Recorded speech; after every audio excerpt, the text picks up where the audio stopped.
दिवसभर नुसतं कामाकडेच लक्ष असतं तुझं. कधीतरी माझ्याकडे पण बघत जा.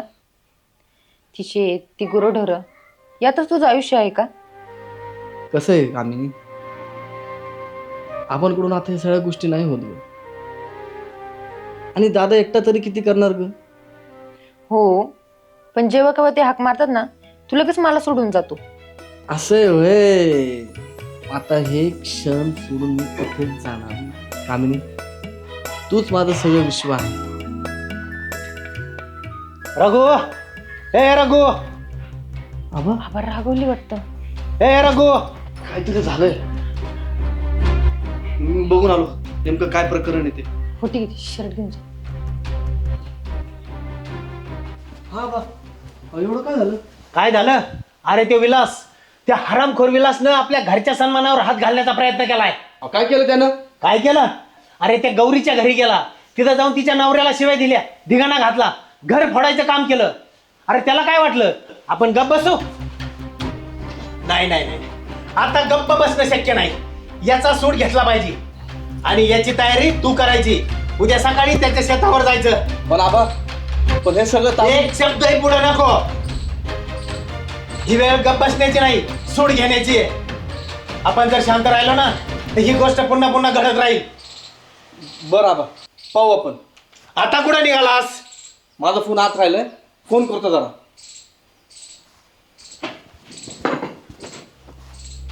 अरे विलास, तुला काय गरज होती त्या गौरी त्याच्या घरी जायची? तुला माहिती आहे का इथं काय झालंय ते? बरोबर ठेव आणि काळजी घे जरा. कोणाचा फोन आहे? ते ते अण्णाचा फोन होता घरून. बर. काय झालं? आबा काय एवढे रागवले होते? विलास, त्यांनी गौरीच्या घरी जाऊन धिंगाणा घातलाय. आबा संतापले होते, सूड घ्यायचं म्हणत होते ते. उद्या काय घडणार आहे का नाही. सूड म्हणजे म्हणजे तुम्ही पण भांडण करणार आहे त्या विलास सोबत? तसं नाही ग, मी तसं काय म्हटलो नाही. पण आबा खूप रागावले होते. त्यांच्या नजरेत त्यांना एक वेगळीच आग होती. रघु, हे सगळं थांबवता आलं पाहिजे. सुडाने फक्त वेदना वाढतात. इथं गौरीताईचं संरक्षण महत्वाचं आहे, पण त्यासाठी हिंसाच हवी असते का? आणि तुझं सगळं खरं आहे ग, पण आबा, त्यांचं वय, त्यांचा राग, त्यांचा सन्मान, हे सगळं तोडायला मला खूप कठीण जातं ग. तुम्ही त्यांचा मुलगा आहात, पण माझाही नवरा आहात. या वादामध्ये जर तुम्हाला काही झालं तर मी काय करू? आणि जर तुम्ही शांत नाही राहिलंच तर?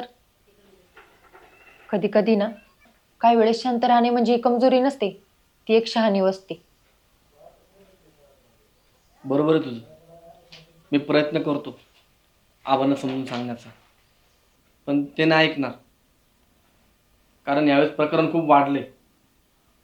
त्याला जर धडा नाही शिकवला ना, त्याची हिंमत खूप वाढला. बरं चल, दादा कुठे बघतो मी, येतो. काळजी करू नकोस.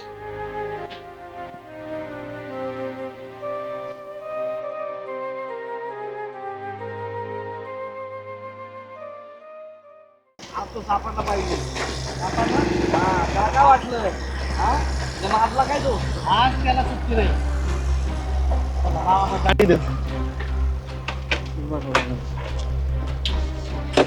चला.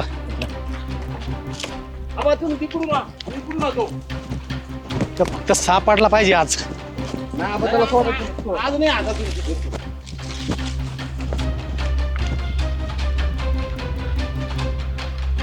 रघु, हा एक काम कर, तू माझ्या संग चल. आणि गणू, तू रामभाऊ संग जाय. बर चालेल. तुम्ही जा इकडे, आम्ही दोघं इकडे बघत होतो त्याला. बर चालेल चालेल. चालेल. हा चला, चल रे गणू.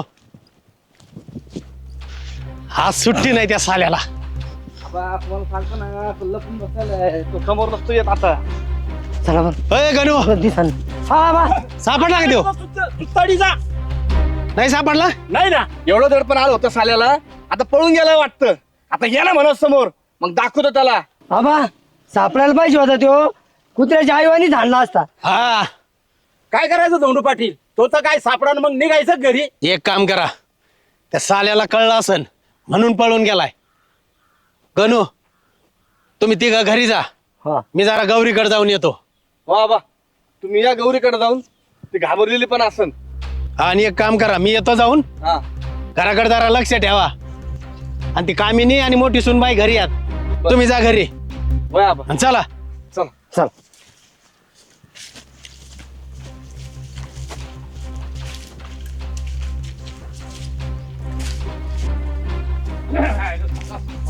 काट त्याला टाकून. कुठं जाणार नाही तो. रघु, ते राम भाऊला त्याच्या वस्तीवर सोड. जाऊन जाईन कुठं त्यो, नंतर बघू ना. आरामात जा बर का. हा हा.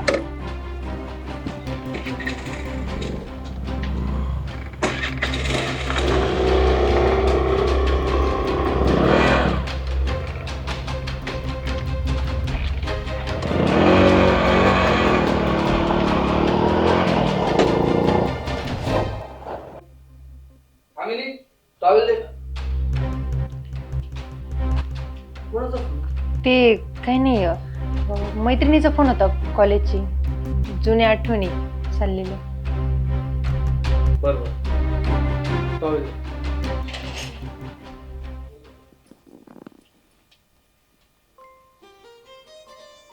खूप दमला असशील ना, सारखी धावपळ. कधी कधी मला असं वाटतं ना की सतत तुझ्यासोबत असावं, फक्त तुझ्यासाठी. मी कधी तुला सांगितलं नव्हतं, पण तुझं माझ्यासोबत असणं ना एक वेगळंच वाटतं रे. अगदी स्वर्गात हरवल्यासारखं.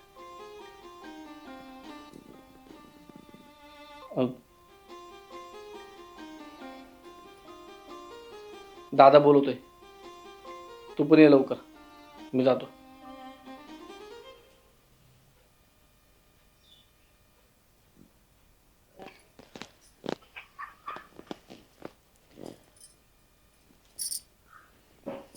हॅलो विलास, अरे काय गरज होती तुला त्या गौरीच्या घरी जायची? इथे सगळे पेटून उठल्यात आणि मला तर वाटतं आता काहीतरी ना मोठं अक्रित होईल. एक काम कर, तू ना थोडे दिवस ना कुठेतरी निघून जा. ए कामिनी, शांत हो. आणि मी काय डरपोक नाहीये, होऊ दे काय व्हायचं ते. आणि काय करायचं काय नाही हे तू नको शिकू मला. काय राहिला प्रश्न तुझ्या घराचा, ते तर मी बर्बाद करणारच. अरे विलास, थोडा धीराने घे, मी पण करते ना इकडे प्रयत्न.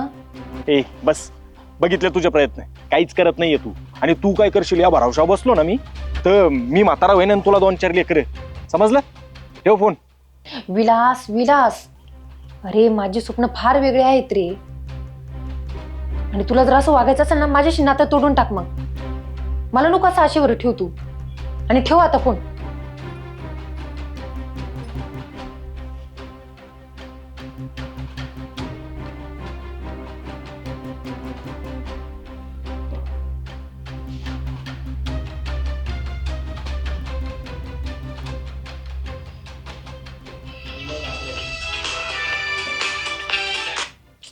काय पाहिजे आता?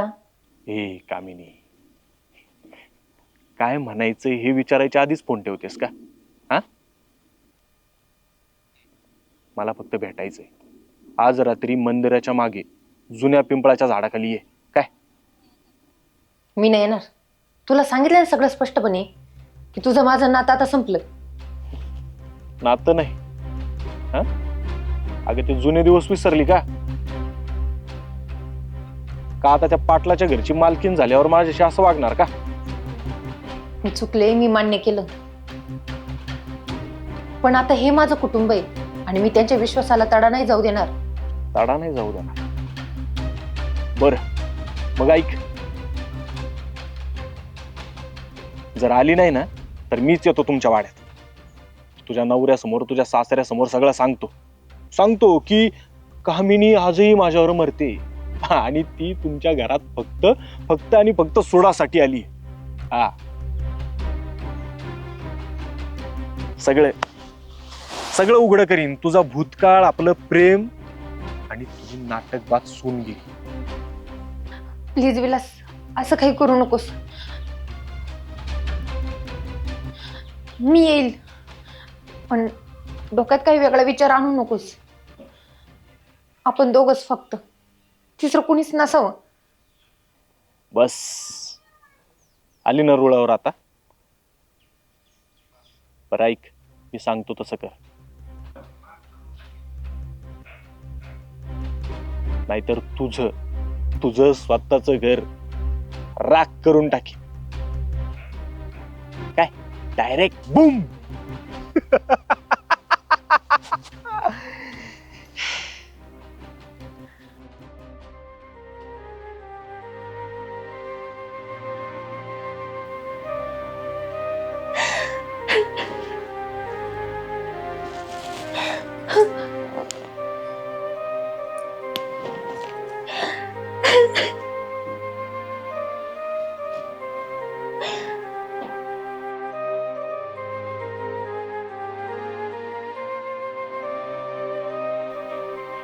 हे मी काय करत आहे? एकीकडे विलास, त्याचं प्रेम, त्याचा हट्ट, आणि दुसरीकडे हे घर, हा नवरा, हा बिचारा रघु, जो खरंच माझ्यावर विश्वास ठेवतोय. मी जर हे घर उद्ध्वस्त केलं तर माझ्या माथी खूप मोठं पाप लागेल. कदाचित मी स्वतःला माफ करू शकणार नाही.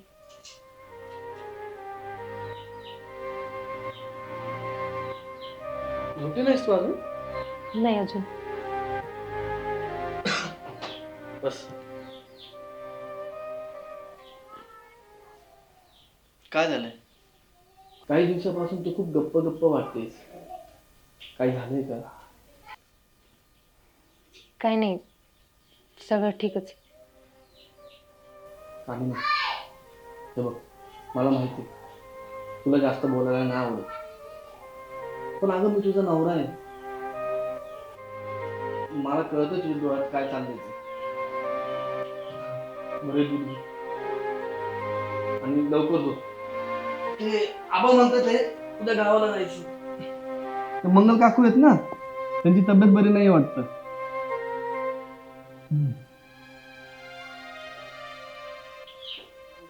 कधी कधी प्रेमाचं रूप इतकं काळवंडलेलं असतं ना की त्यात आपलीच ओळख हरवते.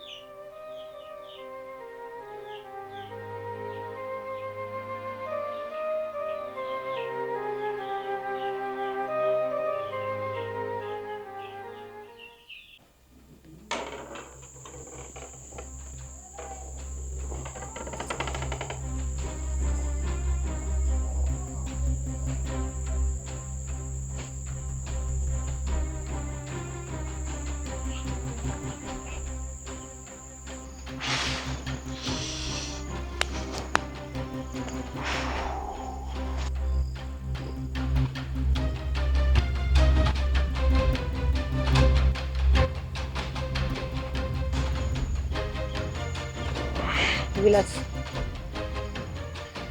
कामिनी कामिनी कामिनी,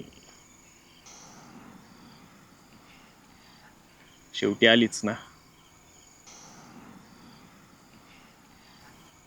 तू नाही म्हटली तरी मला माहित होतं तू येणार म्हणून.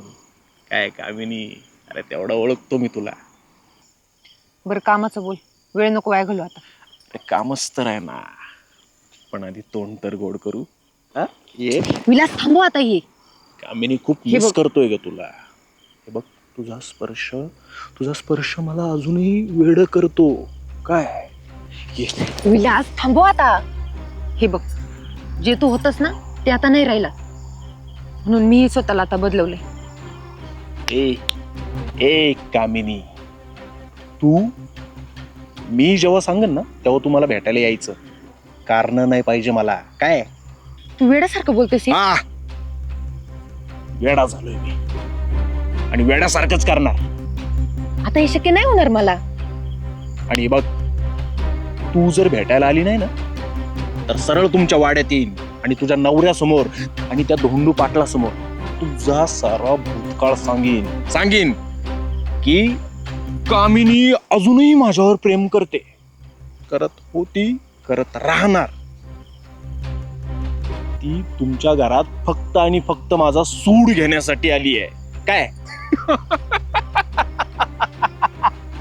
ए कामिनी, ऐक ना, मला भलते सलते निर्णय नको घ्यायला लावू. काय आणि हे बघ, मी अजूनही तुझ्यावर प्रेम करतो कामिनी. विलास बस बस कर आता हे.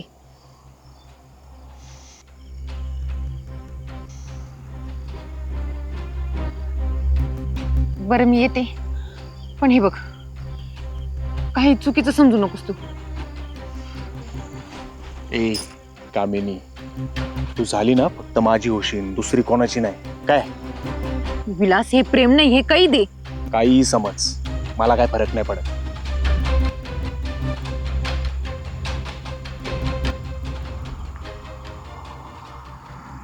कोणीतरी आहे वाटतं. ए कोण आहे रे? आ विलास कोणतरी होतं वाटतं, पळालं. बरं हे बघ मी निघते आता, कुणी उगाच पाहिलं.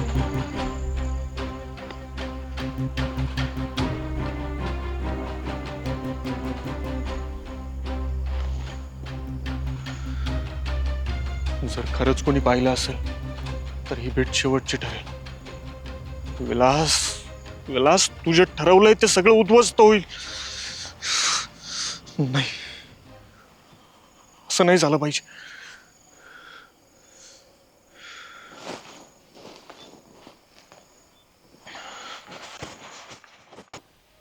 सांगू का? सांगावं का सगळं रघुला, विलासचं खरं रूप? तो तो फक्त प्रेम नाही करत, तो फसवत आहे, धमके देतो, माझ्यावर मालकी हक्क सांगतो. छे, हे कसलं प्रेम? हे प्रेमच नाही.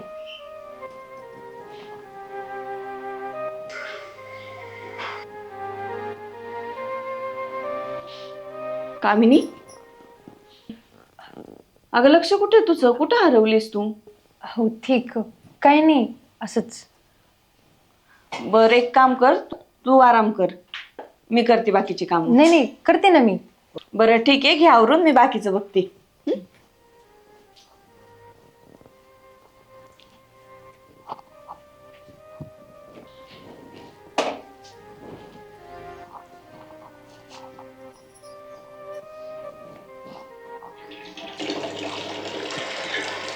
रघु रघु तर खराखुरा आहे, त्याचं प्रेम नक्कीच विलाससारखं नाही.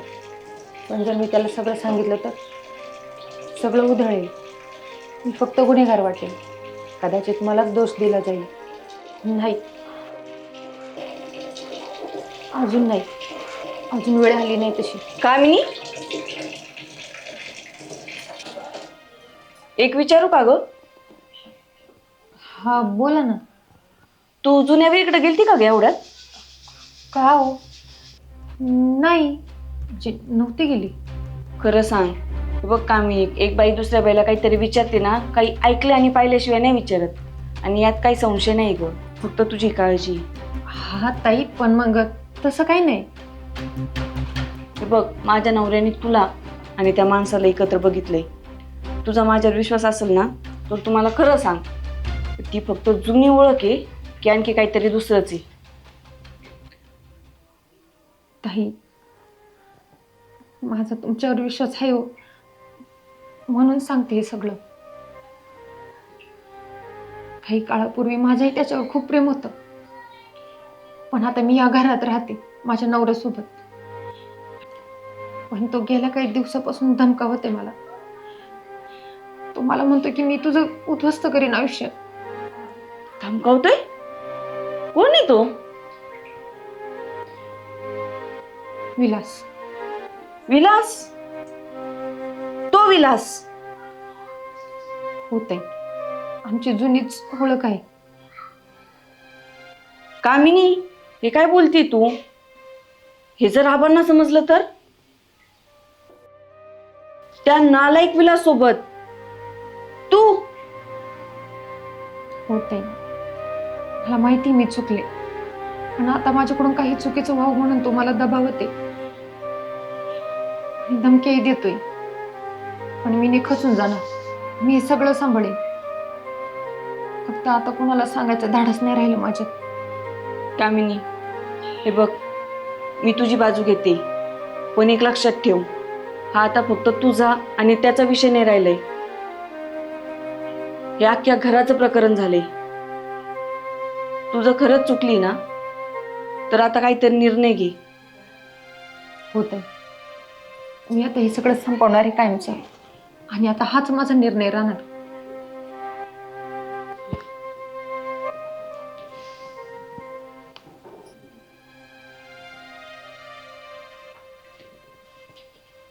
हे बघ कामिनी, आता आपल्याला घाबरून नाही चालणार. आपण जर घाबरलो ना, त्याची हिंमत आणखीनच वाढेल. आता आपल्याला एकाच गोष्टीचं भांडवल करायचंय, त्याच्या अहंकाराचं. पण ताई, आपण काय करणार? हे बघ, त्याच्या ताकदीचं मूळ काय? तू त्याला घाबरते आणि हे त्याला चांगलं माहितीये की तू कुणालाच काही नाही सांगणार. होत आहे, खरं आहे. त्याच्यामुळेच तो मला ब्लॅकमेल करतोय. आता आपण उलट करायचं. आता तू त्याला विहिरीजवळ भेटायला बोलून घे, शेवटचं बोलण्यासाठी. आणि ह्यावेळेस त्याच्या आधी आपण तिथं असणार. पण काय, यावेळेस तू एकटी नसणार आहेस, आम्ही पण तिथंच असणार आहेत. फक्त तू एक आवाज द्यायचा आहे. ठीक आहे, उद्याच मी त्याला बोलवते. आणि यावेळेस मी नाही तर तोच आपल्या सापळ्यात अडकणार.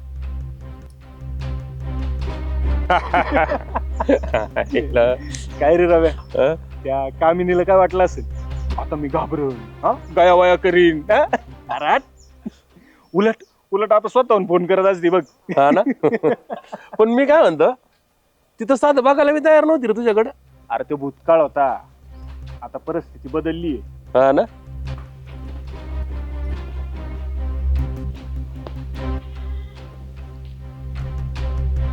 हा ना. हे बघ कामिनीचा फोन. हॅलो.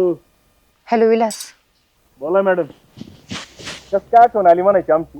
हा, आणि ते बी नवरा जवळ असतं ना. मला भेटायचंय तुला. हा, म्हणजे आज चक्क तुम्ही बोलवताय मला, तेही स्वतःहून.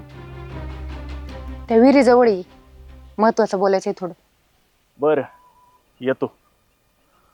पण कामिनी मॅडम, यावेळीची भेट जरा स्पेशल हवी. हा, नाही काही राहिलंय असं नको वाटायला. हा, बोलायचं एवढंच. ठीक आहे.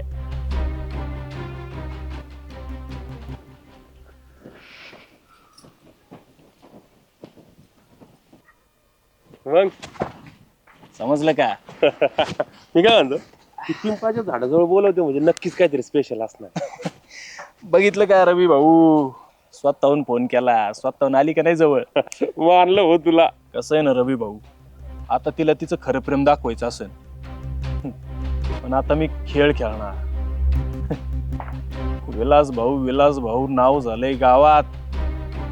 पाटलाची सुनती, अजूनही विलास भाऊच तिच्या मनात.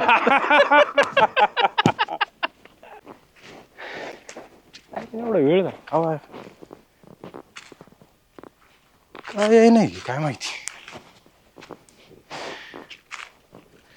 आईला कधी येते काय माहिती. यावेळी स्वतः बोलून घेतलंय आणि आईला कवा येते काय.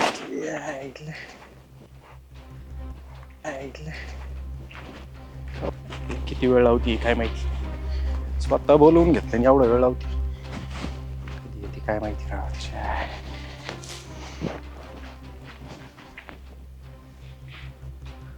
आलीस, मला वाटलं घाबरली काय, आणि यावेळी स्वतः बोलवून घेतलं. नाहीलाच होता माझा.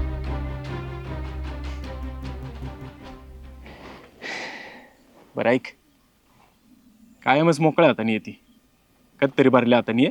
हा, म्हणजे कसं आहे ना, माझ्या खिशाची भूक भागन आणि तू आली म्हटल्यावर माझ्या शरीराची. चल, वेळ नको वाया घालू, ये मिठी ती. विलास, मी तुझ्यावर खरं प्रेम करत होते, पण आता तुझ्यासारखा जनावरचा स्पर्श म्हणजे ना मला पाप वाटतोय. सोड बरं मला. वाचवा, कुठे आहे का? वाचवा, वाचवा, वाचवा.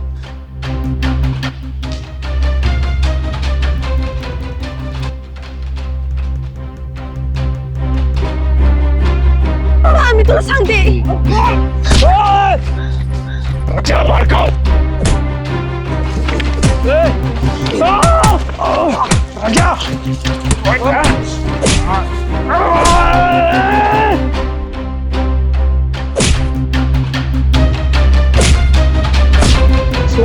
पाटील पाटील हरामखोर, हे सगळं तू करत होतास. अरे कसला मरताय रे तू? एका बाईचा फायदा उचलत होतास. सोडा मला. अरे इनी जरा सांगितलं नसतं ना कुणाला तर तू हिचं असं शोषण करत राहिला असता. आणि तू एवढं सगळं सहन करत होती, अगोदर का नाही सांगितलं? मला माझ्या नात्यांवरचा विश्वास गिळत होता. मी माझं पाप स्वतःच निभावून नेईन असं म्हणत होते. कामिनी, थांब रघु, ती अपराधी नाहीये, ती हिमतीची आहे.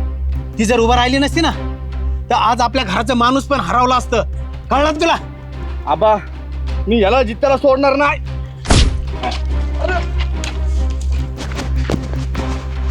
घ्या, सोडित नसतो तुला. पाटील बघून घेईन या कॅकाला.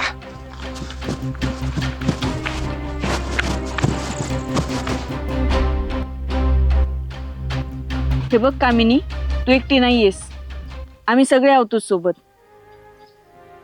चल बाळा घरी.